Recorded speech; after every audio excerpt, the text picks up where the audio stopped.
చూడండి, మన సమాజంలో 3 రకాల మనుషులు, 2 రకాల దేవుళ్ళు కనబడుతున్నారండి. 3 రకాల మనుషులు ఎవరంటే, మొదటి రకం వీళ్ళు దేవుణ్ణి నమ్మరు, దేవుడు లేడండి, ఉంటే చూయించండి అని అనేవాళ్ళు. రెండవ రకం వీళ్ళు దేవుణ్ణి నమ్ముతారు, దేవుడు ఉన్నాడు అని అంటారు, కానీ దేవుని గురించి వీళ్లకు స్పష్టమైనటువంటి అవగాహన ఉండదు. ఎందుకంటే వీళ్ళు ధార్మిక గ్రంథాల పారాయణం చెయ్యరు, ఆధ్యాత్మిక గ్రంథాల్ని చదవరు. మా పెద్దలు చేశారు కాబట్టి మేము చేస్తున్నాం, వాళ్ళు నమ్ముకున్నారు కాబట్టి మేము నమ్ముకున్నాం, వాళ్లకు లాభం జరిగిందండి, మాకు కూడా లాభం జరుగుతుందని ఇలా ఒకరిని చూసి ఒకరు ఆచరించుకుంటూ ముందుకెళ్లే వాళ్ళు.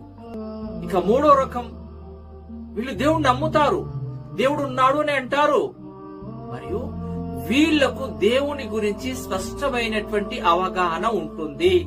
దేవుని యొక్క లక్షణాల గురించి, దేవుని యొక్క శక్తి సామర్థ్యాల గురించి వీళ్లకు తెలిసి ఉంటుంది. ఎందుకంటే వీళ్ళు ధార్మిక గ్రంథాల పారాయణం చేస్తారు, ఆధ్యాత్మిక గ్రంథాల్ని చదువుతారు, ఏ విషయాన్ని కూడా గుడ్డిగా నమ్మరు, మూఢ విశ్వాసాలకు, మూఢ నమ్మకాలకు దూరంగా ఉంటారు. మీరు ఈ ముగ్గురిలో నుంచి ఏ కోవకు చెందినవారో మీరు మీ ఆత్మ పరిశీలన చేసుకోండి.